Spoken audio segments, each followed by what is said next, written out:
I always wanted to tell stories. I think this just kind of grew out of a natural extension of that storytelling, and I don't think I ever necessarily thought that it would be something I would sort of be allowed to do.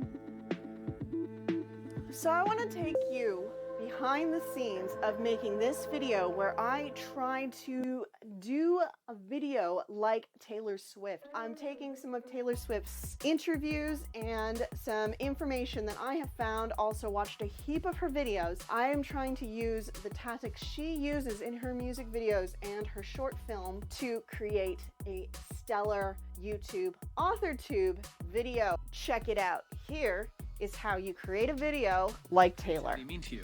Creativity is getting inspiration and having that lightning bolt idea moment, and then having the hard work ethic to sit down at the desk and write it down.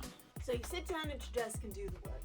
I gotta say, of all the advice that I've gotten from Taylor Swift about writing, creating videos, editing, directing, doing all the things, this is the easiest thing. I work with her a lot on set. She plans out her video, storyboards it, and shoots for the edit. And she'll shoot some shots, come back and look at the edit, and make some changes, and just keep rolling. Start with a storyboard. Feel like this is great, but between this bit where I'm gonna journal and this bit where I do the backstory of Varuna and the goal setting, I feel like I need another sort of talking head moment. Now, I promise I can draw better than this, but I'm not going to, because these don't have to be good. It doesn't matter if you draw. No, I actually did not draw well on purpose. Like, I feel like sometimes when people draw storyboards and they kind of say, you know, try storyboarding, they spend hours doing these beautiful rendered drawings. I'm not spending hours because I don't got hours, I just got minutes. So I just want to put it together and see the story that I'm telling. Was there even like a checklist of Easter eggs that you had to ensure are in the video, or she puts all that stuff in her boards, so she knows what she's doing. But she's got her Easter eggs down to a T. Down to a T. Goes over. To establish that I'm going to be using a notebook right from the get-go so that it feels like a story. And I feel like this is something Taylor Swift does a lot with her Easter eggs. I'm thinking specifically of her short film, blanking on the name right now. All Too Well, that's it. So if you watch All Too Well, it's Taylor Swift's first short film. I'm gonna mute that because I don't want strikes against my channel. Sadie walks in through the front door and she's wearing this red scarf. And we focus, and we actually mention the scarf, places the scarf. We're focusing on that scarf. Fast forward to the end of the film. Sorry, spoilers. It's a second appearance on him. That is a tie-in, and that is what I am trying to do with this notebook. I am trying to create some symmetry, some fluidity to it. Now, another thing that Taylor does is she creates a PDF. I wrote it and I wrote the manuscript, and I had, you know, kind of visual references of what type of art direction and the way I wanted to film it and the colors I wanted to use. There's a sort of a palette, you know, I sort of put together like a PDF.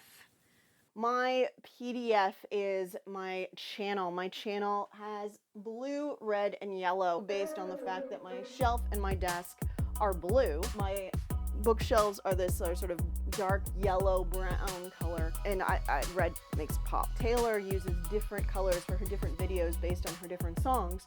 That's her branding. My branding is sticking to this color palette because I'm not doing music videos, I'm doing AuthorTube videos. Actually, I'd scripted out some scenes of them falling in love, the scene of them falling apart, breaking up, and then I'd had this argument.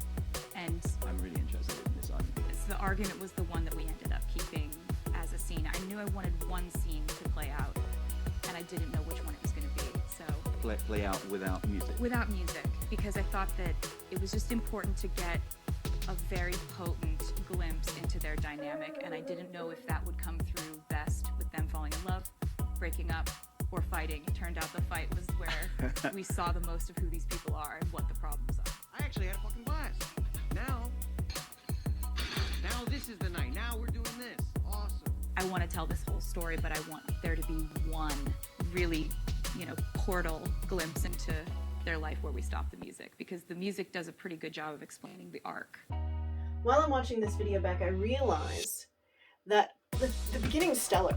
The beginning is stellar and the storyboarding actually did work, but somewhere along the way, the Taylorness of it got lost. Now, it doesn't have to be all Taylor.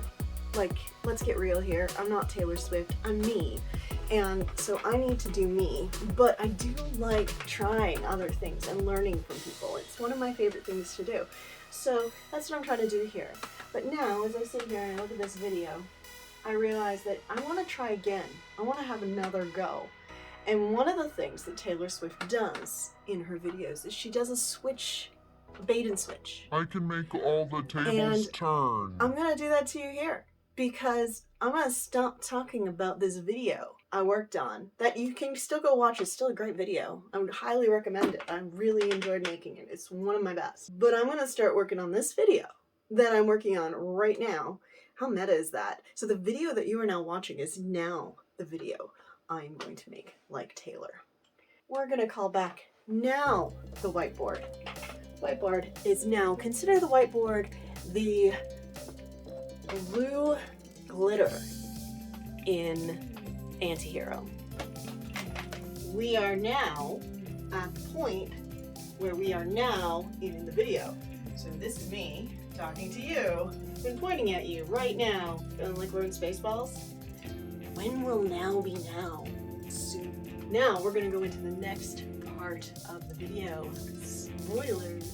Editing process. She's shooting for herself, you know what I mean? So she already knows what she wants. I'm using Davinci Resolve. At the time of recording this, I'm not currently an affiliate. Like Taylor, I'm going back to the edit, going back to record. That's the luxury of working out of your home office and recording on the go when I don't have any staff to pay. I don't have a recording studio. I don't have any of those things. So I am using the best of what I see her doing and personalizing it to me, and I encourage you to do the same. But let's look at what I'm doing when I've seen a hole, a problem in my edit, how I'm going to fix that. I've got this gap, and I'm going to import a video clips that I've done in Canva because I like this this effect, and that was really easy for me to do in Canva because there's actually nothing on my whiteboard. But you see, that's going to overlay just a little bit, which is not what I want. I don't want it to lay over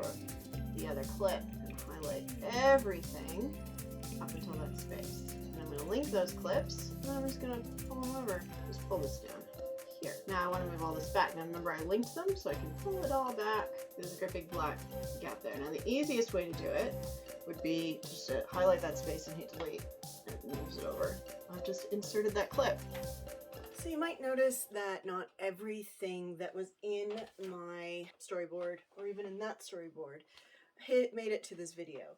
And that is because of the editing process. Taylor, you know, she wrote 3 scenes for her short film, but only one of those scenes was scripted out and actually happened. I mean, different people have different processes. I am identifying as a plantser. This is the first time I've ever done a storyboard, ever, for a video. Usually I come up with an idea, I decide where it's going to fit in my channel, so what video it's going to come off of, what video it's going to go into, because I want you to watch the next video. I want it to be part of the overall narrative, part of my brand, where it fits. And I think about you and what you want out of it, and then I think about how it's gonna, what's the story? What's the story? And we talked about this in my video of if I'm gonna start over again. What's the story? Why am I doing it? But I don't necessarily write those down, just think about them. And once I feel like I've got a handle on those and I have a kind of a vague idea what the title and thumbnail are going to be, I record and I just talk. I don't have a script. In the editing process, that's where I refine it and I find the narrative and the thread. And sometimes it works, sometimes it doesn't, which is what's great about YouTube as opposed to writing a novel. Because sometimes what works and what doesn't. With a novel, you spend years on it. Usually I spend a week, maybe 2 weeks on a video. It's exactly the way Taylor does it. She comes in, I've got these ideas for when the music's going to stop and when the story's going to happen, and not sure when that's going to be. We're going to see what works. I love it. I love it. There's a reason why I love this woman. She's fantastic. So if you want to see how I tried writing like Taylor Swift, check out this video here. I'll see you there.